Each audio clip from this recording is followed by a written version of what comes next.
FIFA are currently under investigation following allegations the bidding process for the 2022 World Cup involved corruption. We could see a network of slush funds to funnel money to dozens and dozens of football officials around the world. Mr. President, are you worried about more allegations of corruption? Corruption within FIFA was institutionalized. It was a cost of doing business. Until you have somebody involved in the conspiracy explain to you what is going on, the case will not break open. FIFA's doing a really excellent job of promoting football around the world. People always said, oh, FIFA's like a mob and gangsters and stuff, but I never thought of Chuck as that. But I guess he was. We were opening up the tip of a big ol' iceberg. FIFA is not corrupt. Definitely not. What they have done for football, they should appreciate. Sepp has single-handedly ruined the good name of FIFA. You question if Sepp Blatter was at any other organization, whether he'd still be allowed to keep his job. When do we see people thrown in jail for the corruption? The idea is to take down that enterprise in one shot. Swiss police have raided a hotel detaining several FIFA officials. It is a monumental takedown. It is a bombshell. Do not underestimate the impact of this. This is the biggest sports bust in history.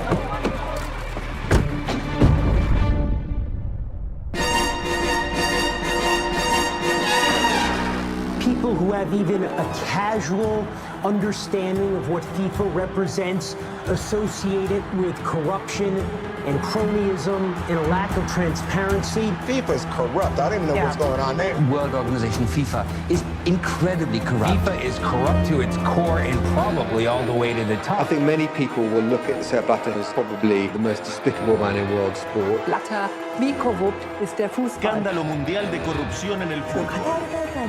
La FIFA por fraude, corrupción y lavado de dinero. Fraud, bribes, money laundering, racketeering, you name it. Somewhere, sooner or later, somebody is going to get caught in FIFA. What has been revealed so far is a mafia-style crime syndicate.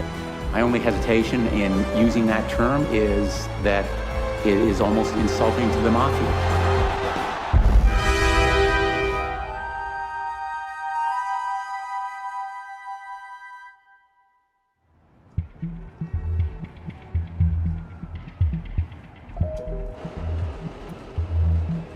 There are powerful groups of individuals worldwide who take advantage of that power, who have an arrogance about them in the way they do things. And the way they do things can ultimately affect you and I. My name is Mike Gaeta. I was a special agent for the Federal Bureau of Investigation. I was primarily focused on organized crime, Italian mafia organized crime groups here in New York City. Organized crime, for us as investigators, is not limited to a traditional mafia family. It is a group of people who are associated, who are engaged in a pattern of criminal activity over time. Working in intelligence, you need to find out what's going on, the ground truth as we tend to call it in our business, but you need to then be able to exploit that to, achieve your objectives and expose what's going on.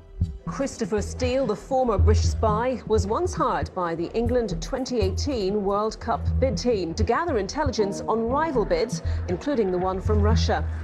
The 2018 FIFA World Cup, ladies and gentlemen, will be organized in Russia. Sometime after the bidding process took place, my partner and I obtained a key piece of intelligence which we believed unlocked the door of all this, and which we felt the only organisation in the world that has the sort of powers, particularly extraterritorial, to deal with and to use properly is the FBI, and that's why we went there. FIFA interested me in that you are looking at institutionalized corruption by a small group of individuals who were very powerful. That really was what we were doing here in New York City with our traditional organized crime groups. Traditional organized crime, there is a hierarchical structure: the boss, the underboss, the captains, soldiers, all made members, individuals who control the criminal activity that the family's engaging in. In terms of FIFA, that's what I perceived was going on, and that's how I looked at it. We were looking at the hierarchy as the exco of FIFA, and as the head of FIFA, Sepp Blatter was at the head of the chart.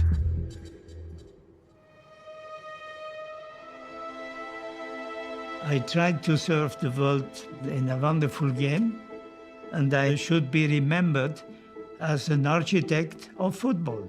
That's all.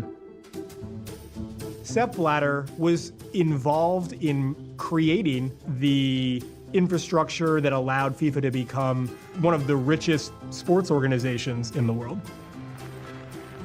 When Sepp Blatter was elected president of FIFA, he really cemented his position by doling out patronage and largesse to the members of the many federations who vote for the president at each FIFA Congress. His main goal is to stay in power. And in order to stay in power, he could in effect use FIFA's great wealth to buy support.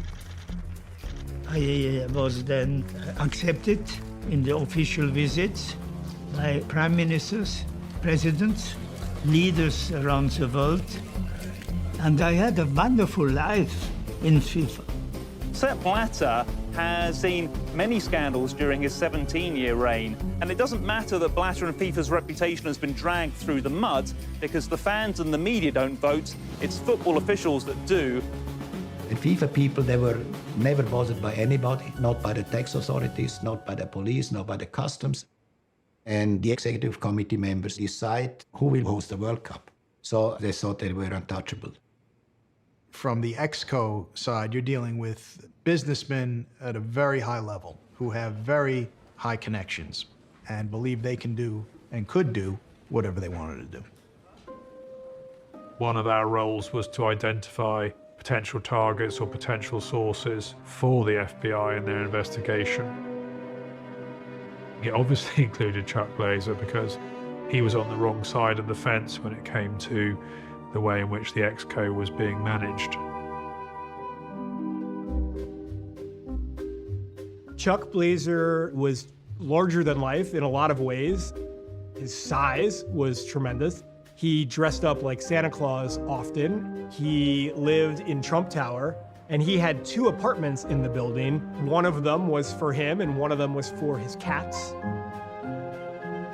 He had an aviary put into his office at CONCACAF, and a bird, Max,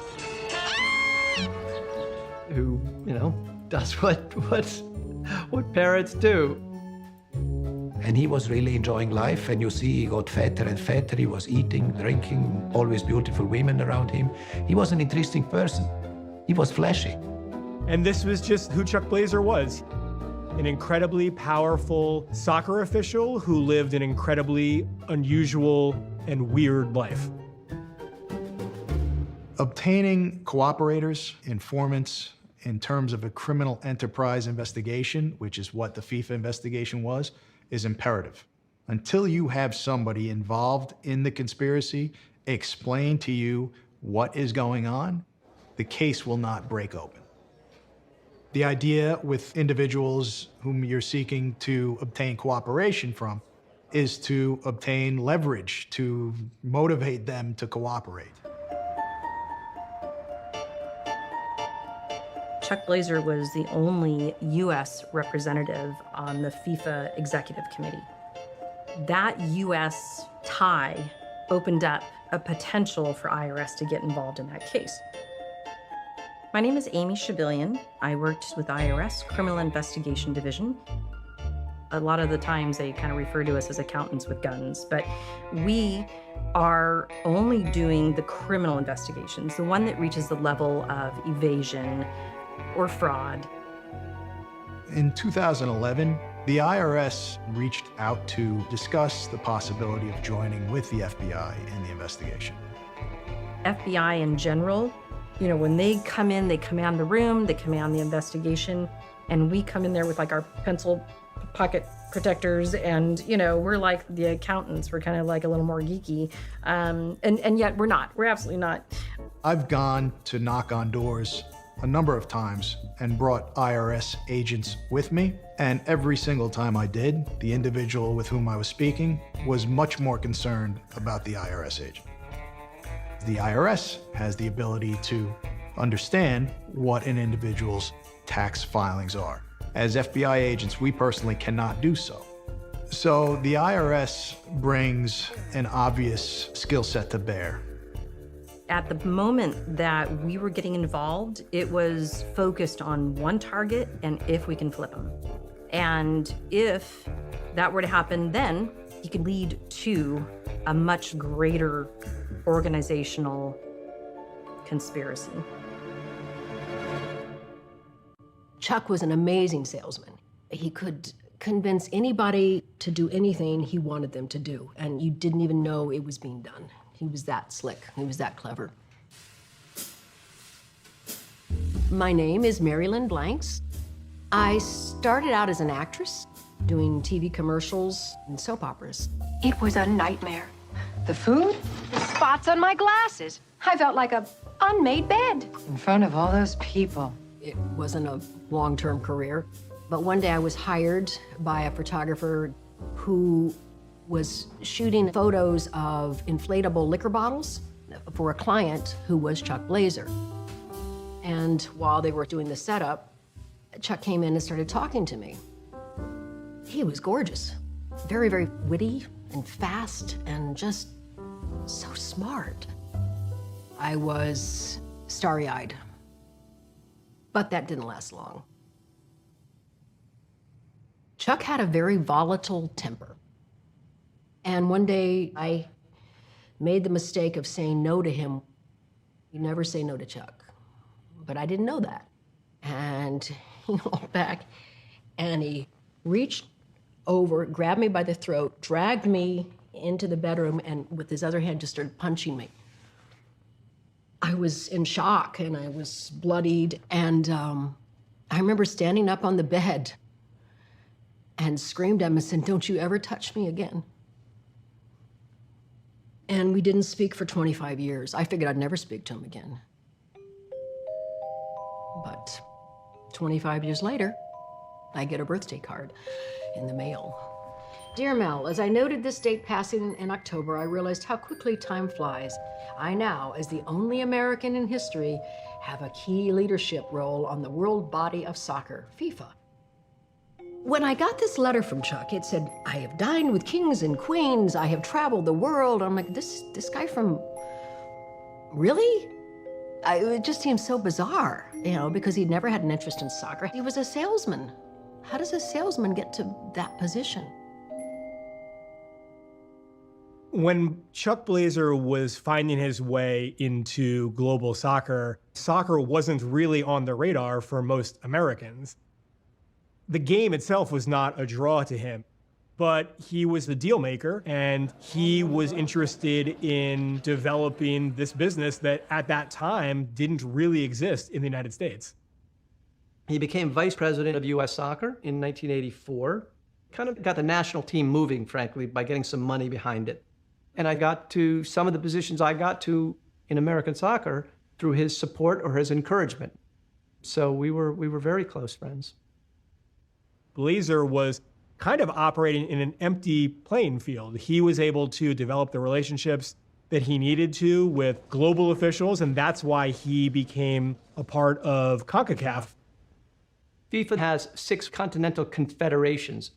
North America, Central America, and the Caribbean is called CONCACAF. It's the confederation of those 3 parts of the world.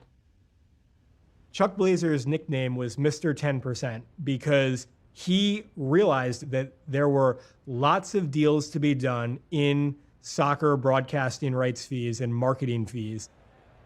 Mr. 10% came from this clause that he had written into the contracts with CONCACAF that 10% of every rights deal was going to Chuck Blazer. I think that FIFA is doing a really excellent job of promoting football around the world. If I look back 10 years, 20 years and see the progress we made, I'm very proud of our accomplishments. It has been a great ride. Business became a hobby, as it should be. I hope you're well and enjoyed a great birthday. He just wanted to see me again. Hooked me. I said, okay, I'm gonna go have lunch with him.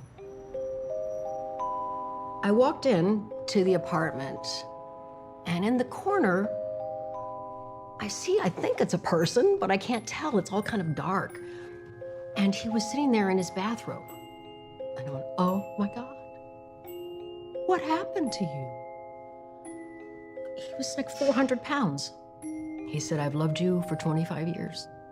You are the great love of my life. I want you back. And I was weak.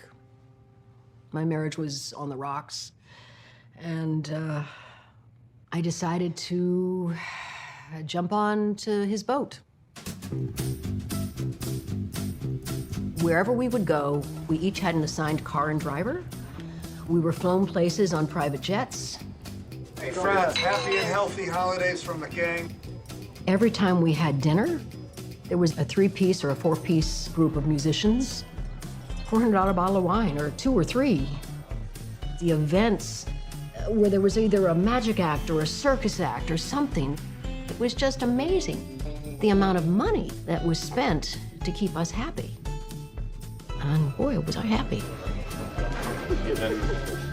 We get these on every trip. We always got a swag bag.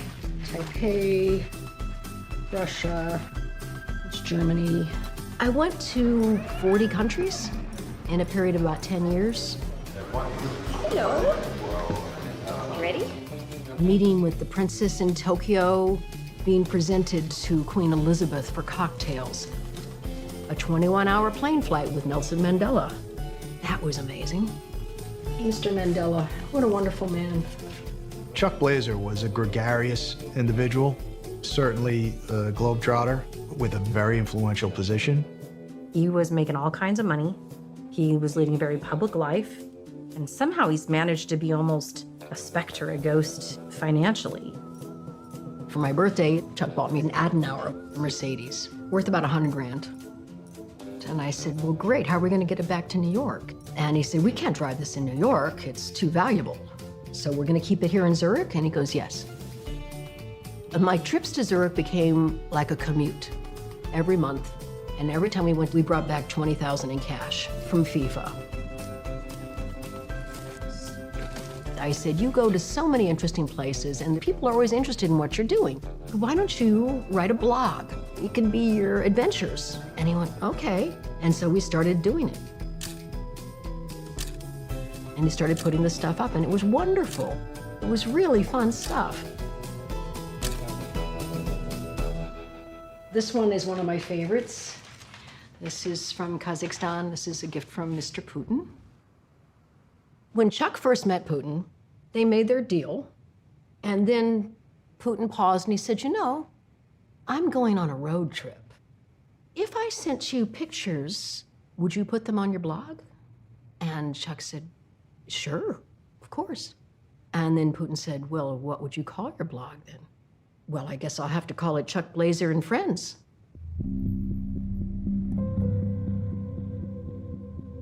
The FIFA Executive Committee were treated like kings because they decide the World Cup. And so everybody wants to curry their favor. So they'll do whatever they need to do to make sure that person's your new best friend. And you know, Blatter had a difficult role. He was commanding all the members of the executive committee. This was not so easy for Blatter, and therefore Blatter started to give a lot of gifts to these members, you know, payments, big payments, because he had to give them something to get their respect. Thanks to Sepp Blatter, they all receive salaries which had climbed to $200,000 a year each for like a few days' work a year, plus huge amounts of perks and expenses. And Blatter wanted them to be treated like royalty because they were the people in the end who would deliver all his votes for the presidency. The members of the executive committee, they started to learn. They started to learn to sell their vote. They started to learn to sell their support. I could not make the choice of members. They were elected by their confederation, not by FIFA. They give me the people and we try to control these people. We try to control them. Chuck called him Septic Bladder. Didn't like him, but endured him. I love Sepp Blatter. He was always kind to me. He called us a family, like in the sense of, you know, we're all in this together, but I also think it was a way of saying, family. We don't turn on each other. We don't rat each other out. We look out for each other. We looked and saw that there were all these offshore accounts. So we needed to be able to access his tax records to see if there was a potential tax case. And we saw that Blazer had not filed. He didn't file for more than 14 years. There was nothing on our databases. There was no red flag that would have popped up. He didn't own property. It was no record found. Not paying taxes is an extremely serious crime. For someone to do it for a series of years, particularly someone who has the wealth and the assets to do so, is extremely unusual. Chuck Blazer was sophisticated in his manner of evading taxes. And it was very clear early on that this was a significant criminal tax case. We all recognized that this was going to be a big moment. This understanding would obviously be the leverage that was needed to motivate Blazer to cooperate. Chuck would get up in the morning and go online to the stock market. I have since found out he was not so good at the stock market. But the whole point of that charade, I believe, was that if anybody ever came to me and said, "Where's Chuck getting all this money?" I'd go, "Oh, he's really good at the stock market." And so I was his alibi. Chuck traded derivatives every day, all day.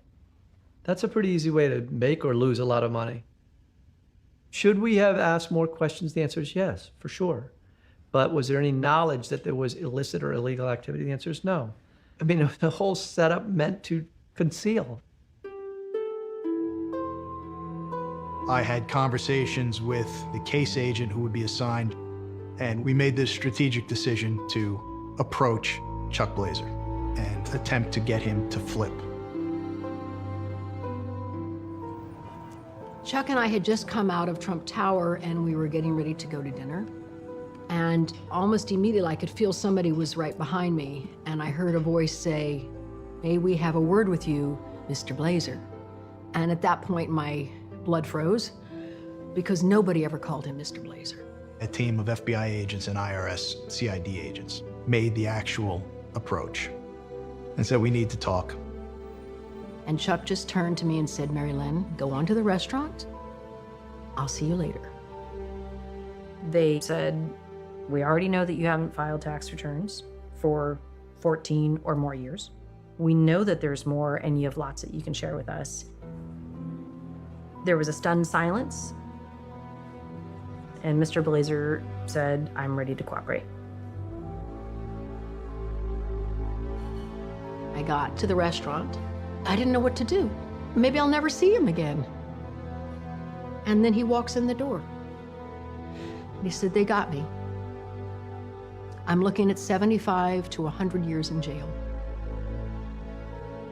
And I said, "For income tax?" And he goes, "Yeah, Mary Lynn, I'm just a fat crook from Queens."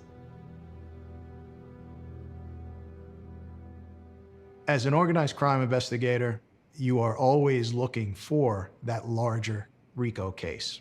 A presidential commission called for legislation to stop racketeers from infiltrating legitimate businesses. Congress responded with RICO. The RICO statute allows us to define a criminal enterprise, whether they be traditional mafia families or a group of individuals engaged in a pattern of activity over time. And any RICO investigation following that money helps to unite all of the conspirators. It shows the whole conspiracy and it wraps them all up. Chuck Blazer clearly had access to others who were involved and important to our investigation. His cooperation meant we were opening up the tip of a big ol' iceberg. They originally started as a wire where they stuck stickies on him, and then because he was so obese and sweaty, the stickers wouldn't stick. So they gave him a keychain. And they said, "When you go to dinner with some of these people, we just want you to throw the keychain on the table." And he goes, "I'm not doing that. That's so low class to throw your keys on the table. I'm not doing that." And they said, "Mr. Blazer, you're gonna do everything we tell you to do." Once a defendant decides to cooperate, They are on a very short tether. Everything gets recorded. They can't answer that phone until they hit play.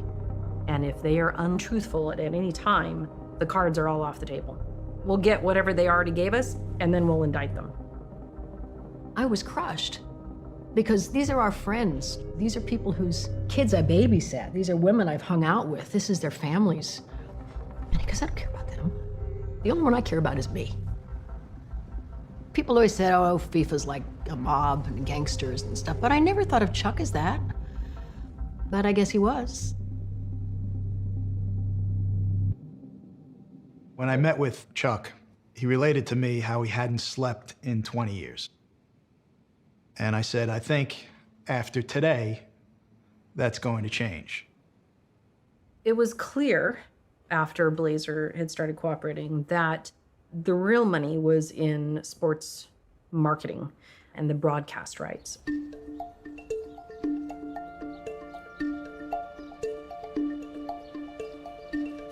When I arrived in FIFA, there was no money, and my job was to find the money. The crucial point was a kind of wedding party we had, football and television. In the 80s, 90s, all of a sudden we had private television stations, which was new in Europe.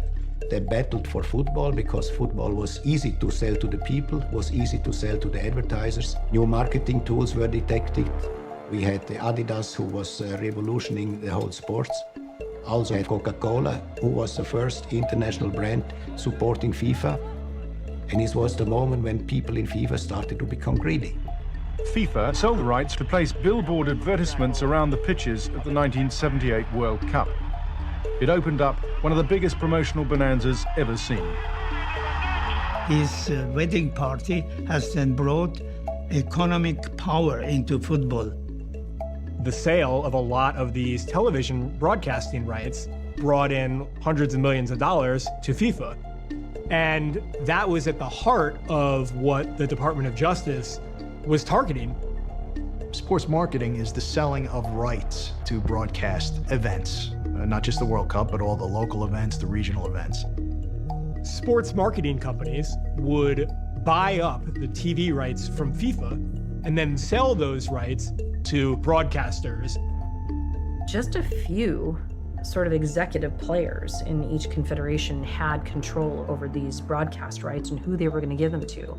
And a lot of the times, those sports marketing companies were under a lot of pressure to get those rights.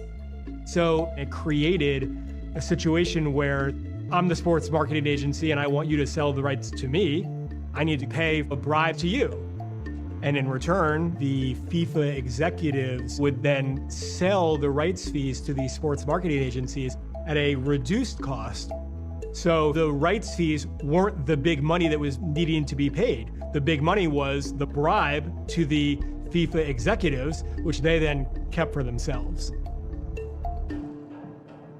The kickbacks were covered by contracts, so if you look at the paper, nothing appears to be amiss or wrong until you speak to the individuals or hear evidence of them speaking about these arrangements.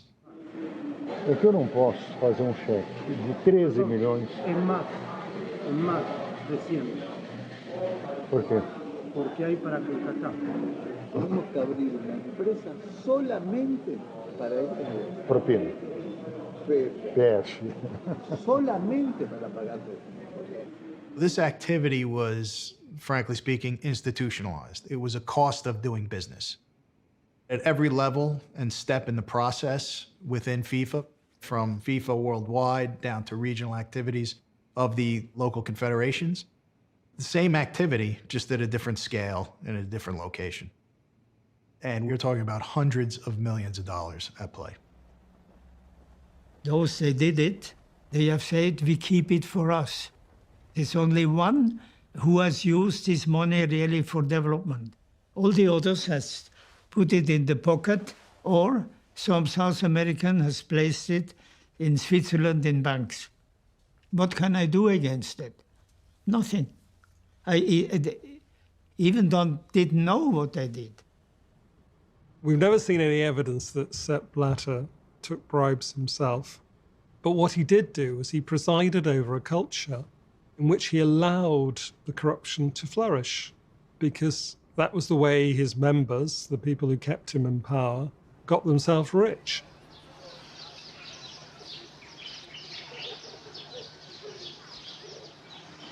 Hi, guys. This is the Elephant Man. The crazy woman laughing at me for. Because you're funny. Funny looking. Lola. Oh, there she goes again. Precious. I thought if I just loved him enough, it'll work. Love conquers all. But it doesn't.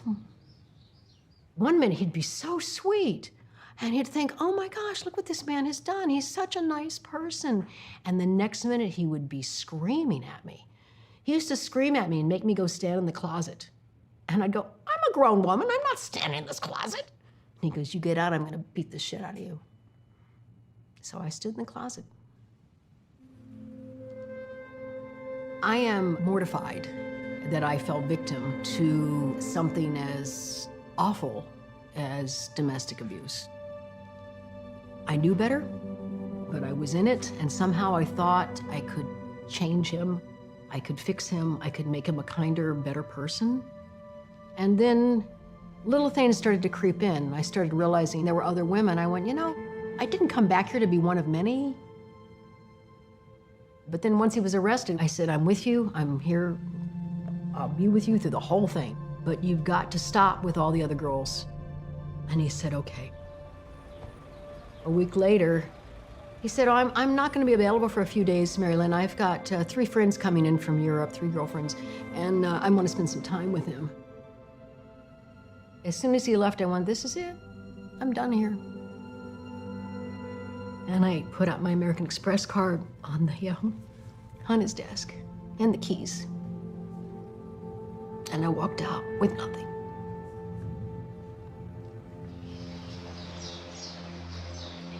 I'm gonna order breakfast now. Okay. Good idea. I'll be back. Bye. Bye. When I found out of the corruption and the money that was being misused or not for the purposes it was intended, I started flashing back on all the wonderful times I'd had. All those $400 bottles of wine that I was drinking. That $400 would have bought kits for a whole team. The private plane trip would have paid for lighting in some stadium in some poor country. And this was all supposed to be for football, but darn, we were having a really good time, you know, partying on their money. It's that kind of stuff that haunts me. I was part of that. It's really sad to see when so many places need money and infrastructure to help build the game that people in some of those countries are just putting in their pockets. You don't want things to happen in the sport that you're dedicating your life to because people are corrupt. That's a really ugly feeling. These weren't a few dollars. These were, in the end, hundreds of millions of dollars that were siphoned off that we know about. Imagine what $1 million could do in Haiti. Imagine what a few $1 million could do in Peru, or in Bolivia, or in El Salvador. The corruption took money away from kids my kids' age, that could have been playing, that might have had a chance. They'll never have that chance now. And that bothers me.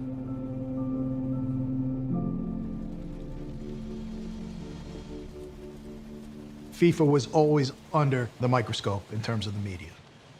Every time an article came out that hinted about our investigation, there was significant concern that could compromise what we were trying to do.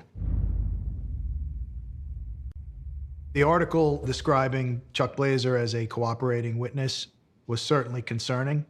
Clearly, this was leaked. It's true. And Chuck knew it was me. He told everybody it was Mary Lynn that did this. The fastest growing sport in America got a swift kick today. Chuck Blazer turned FBI whistleblower. He set off a tsunami that's threatening to wash up a cache of dirty deals. The people who had conversations with him, must be very nervous right now. Our investigation was becoming public. That was a 4-year-long investigation, and at that point, you have to make choices and realize that it's time to not cut losses, but make sure you get to a point where the overall investigation isn't compromised. Here in Zurich, Switzerland, more than 200 sports executives from across the planet will gather for an election. They're widely expected to re-elect Sepp Blatter. I feel still full of energy, and I have not yet finished my work in FIFA. For the arrests, the reason that we chose Zurich and the day before the Congress was merely because we had many people in one location at one time. The Bauerlach is a luxury hotel in the middle of Zurich that for many years was FIFA Central, where all of the members of the executive committee and top officials would stay while they were in town for their meetings. The idea is to take down that enterprise in one shot. And whenever we do these large-scale arrests, you do them early. It's a matter of surprise. I woke up at like 3:30 in the morning. My colleague Michael Schmidt and I had decided that if we're going to this luxury hotel, we better be looking good. So we put on suits, shaved, and went down to the lobby of the Bauerlach around 5. We were speaking regularly at that point with Switzerland. They were cooperating and working with the US. And around 6 a.m., a number of Swiss plainclothes officers came in the front door, and they told the clerk behind the desk that they were there to arrest several of the hotel's guests. We had worked so hard to keep this case quiet. The concern is, if there's a leak, that all of these individuals that we thought were going to be in that hotel in Zurich might go, nope, not going today. Everybody there was pretty distracted with what was going on, and so I sort of slipped up a back staircase and watched as the agents got off the elevator, and then they knocked on the doors, and it was remarkably peaceful. If you were sleeping in the room next door, I don't think you would have been woken up.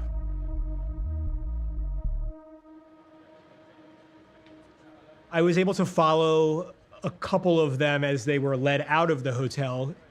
And one of the indelible images of that day was as the officers were leading them out sort of the service entrance, the hotel staff grabbed a bunch of bed sheets, and several staffers were holding them up and protected them from being seen as they walked from the service entrance into the vehicle to take them away.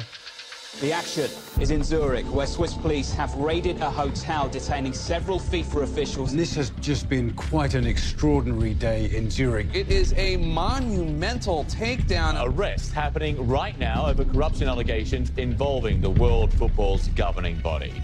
I was at home and I heard the news in the radio in the morning early, and at the same time the telephone was ringing. I couldn't believe that this has happened. I couldn't believe it. That mass arrest was so over the top in terms of publicity. I don't think anybody expected that type of reaction. It couldn't be worse for FIFA. The FBI stated that there is widespread systematic corruption carried out over many years by some of the highest officials within FIFA. It is a bombshell. Do not underestimate the impact of this. This investigation could very well shake up how the world's most popular sport is run. This is the biggest sports bust in history. They were expected to uphold the rules that keep soccer honest. Instead, they corrupted the business of worldwide soccer to serve their interests and to enrich themselves. The Attorney General of the United States, the head of the FBI, and the head of the IRS. I'm going to say that's almost unprecedented, isn't it? This wasn't a few bad apples within the organization. It seems to be a real lack of institutional control. 42 people in total indicted. Among the charges, racketeering, wire fraud, and money laundering. An indictment like that, what it does flat out is tell everybody we know everything that you've been doing. And so it will often motivate individuals to say, you know what? I'm going to plead guilty before I even bother trying to fight this. The forfeitures that were agreed upon by those that pled guilty totaled nearly $500 million. It was an amazing amount of money that was due to fraud. My relationship with Chuck spanned 30, 35 years, but it's hard to overcome how bad some of the stuff that we found out was afterwards. It was wrong, illegal, immoral, and deprived the sport of resources that it should have had. Sure, it makes me sad. Sad and angry and jaded about trusting people. And this wasn't somebody I knew casually. This was somebody I knew very well. Was FIFA an organized crime organization? No. No, definitely not. And this is such a nonsense. It is important to note FIFA President Sepp Blatter is not among the people arrested. They couldn't find that I am in the same category as those. They have signed contracts and got the money back. But I never got money. I never got anything. But the day after, we had the official opening of the Congress. Current FIFA president Sepp Blatter is looking to win an unprecedented fifth term today to extend his 17-year reign. It's a simple formula. There are 209 football federations around the world. They each get one vote. If you want to win their votes, what you say to them is, I'm going to double your fees next time I'm elected. And he's done that very successfully over the years. I wanted the right person. Is that Mr. Blatter or Prince Ali? Everybody knows that one. Blatter is going. Mr. Blatter has done well for Africa. 2 days after U.S. criminal charges targeted members of his inner circle, Sepp Blatter has won a fifth term as president of FIFA. Together we go. Let's go, FIFA. Let's go, FIFA. Thank you. You have to wonder, what would it be that he would actually have to do in order to lose the confidence of FIFA's members? He's presided over an organisation in which corruption is so totally endemic and rampant. It's an utter kind of worldwide disgrace. Is Sepp Blatter the right man to lead this organization? World Cup sponsors are demanding FIFA resolve this as soon as possible. The likes of McDonald's, Visa and Coca-Cola all speaking out. But as yet, we haven't seen any action. My manifesto is the work I have done in the last years in FIFA. I am now 40 years in FIFA, and I am 17 years the president of FIFA. This is my manifesto. Is he corrupt? I mean, no. But it's time for change. Maybe he hasn't been corrupt himself, but the question is, did he know about it? And you think he did? I think he did.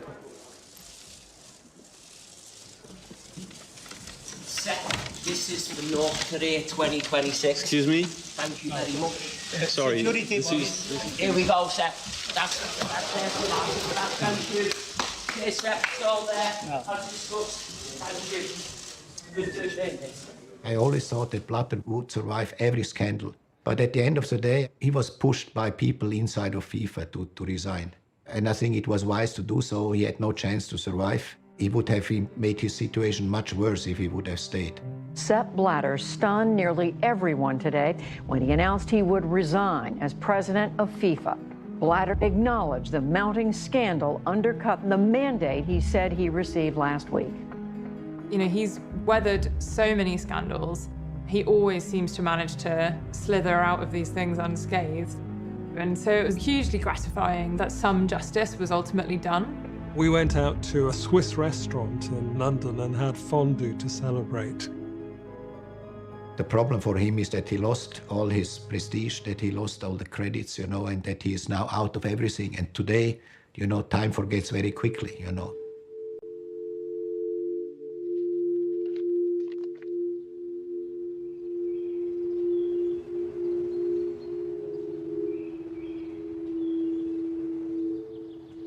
People should realize that I have given 41 years into the FIFA.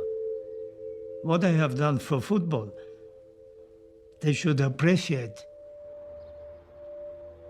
You can convince everybody of something, but you cannot convince yourself of something you are not. So I cannot convince me to say you're a criminal, because I'm not a criminal. I'm not saying that, he was behind everything that was wrong in the organisation, but he tolerated it. There was an ecosystem that had developed around him in which things were done in certain ways, and those are not ways that we should regard as acceptable. People ask me, you should have known that they got money. I say, how can I know somebody get money? Sepp Blatter was the guy at the top. He was the man who made FIFA the organisation it is. He was the man who established that culture. So the suggestion that he didn't know what was going on is absolutely laughable. Blatter's priority was always just remaining president of the organisation. That was his life. And that was why he turned a blind eye to so much of what went on in FIFA. Your critics, they say that you turned a blind eye to the corruption because it enabled you to hold on to power, and that it was to your advantage for this corrupt system. To maintain power. Maybe. But power...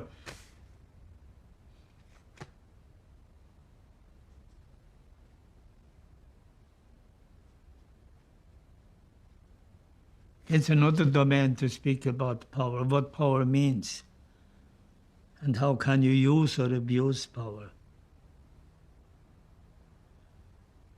But they are wrong if they say that I let them do because to maintain my power.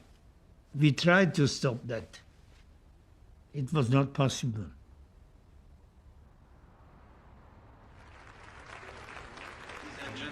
The 9th president of FIFA, Gianni Infantino. Well, these are live pictures from FIFA, where Gianni Infantino has just become the new head of FIFA.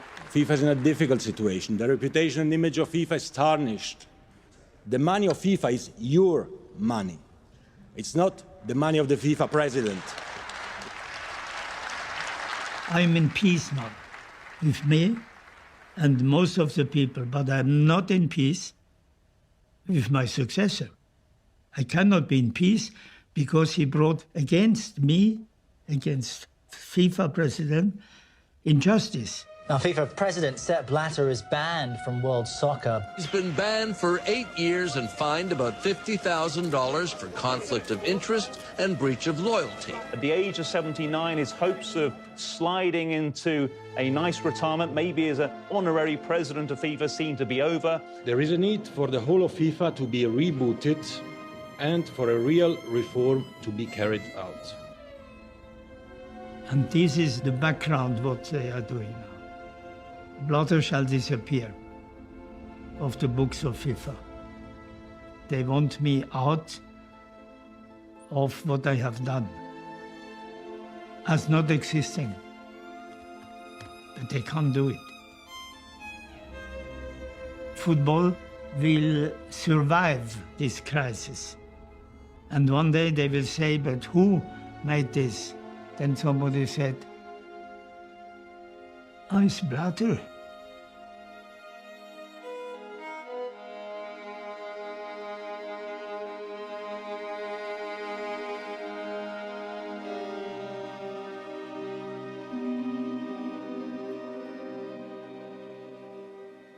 Well, here is the boardroom, the famous FIFA boardroom, where all important decisions were taken, such as the decisions on who has to host a World Cup and other big decisions.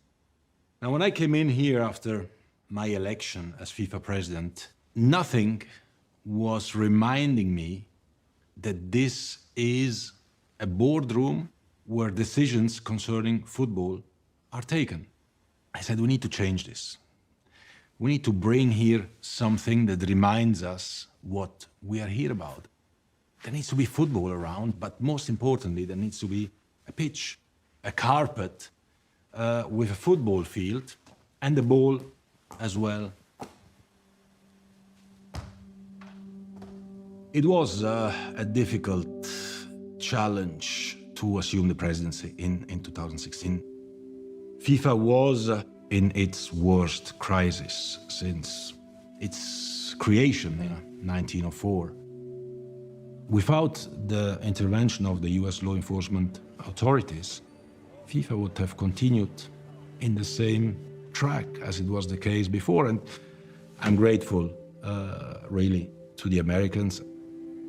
We introduced financial transparency as the first element of our real reform. Accountability on every dollar that comes in and goes out. On the World Cup decision, it's now the Congress, the full body, the 211 members, not just 24 EXCO members, that vote on the World Cup host.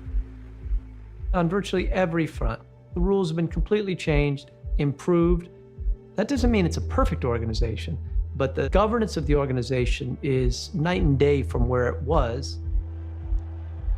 The foundation of everything is the game. The game feeds the money into FIFA, and you know where money is in this world that is corruption. And I think Gianni Infantino is trying really hard to change that. It was a good feeling to be a part of that investigation. It was a great feeling to see the effect that it had for those who watch the game, the fans. I think going forward that FIFA will be, doing what it was meant to do and upholding that beautiful game. And I loved being a part of that. Soccer unequivocally has the ability and does unify people. There's no question. And FIFA has immense power. When you talk about the biggest sport in the world and how it can influence people, that's immense power and immense responsibility. In an ideal world, we could get to a place where power like that is used to help. And in fairness to FIFA, there are a lot of things FIFA does that are very beneficial to a lot of countries.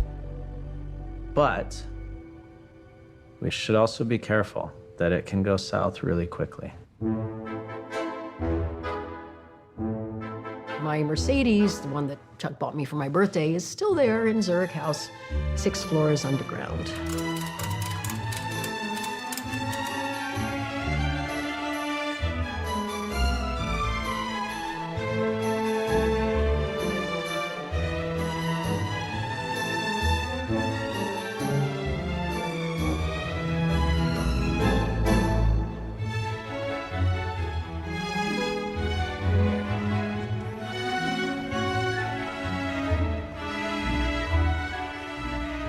Were you surprised that Sepp Blatter wasn't among the officials arrested? Well, I don't think he can be. My impression is that as a Swiss citizen, lying low in Switzerland, he's pretty untouchable. But I do note, of course, that he doesn't travel to any jurisdiction where he might feel vulnerable to a sealed indictment or an extradition. The government would never allow to arrest me because I have not been accused of anything. I'm a good Swiss. I'm a really good Swiss.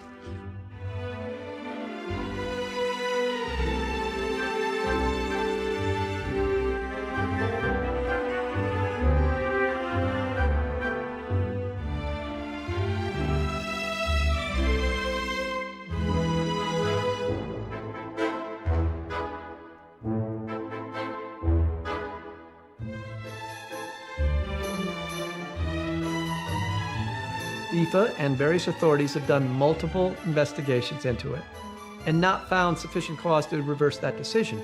And trying to reverse that or change that after the fact without a rationale to do it would certainly lead to huge legal issues for FIFA and a combatant in that case, a legal combatant, that would be extraordinary and extraordinarily resourceful.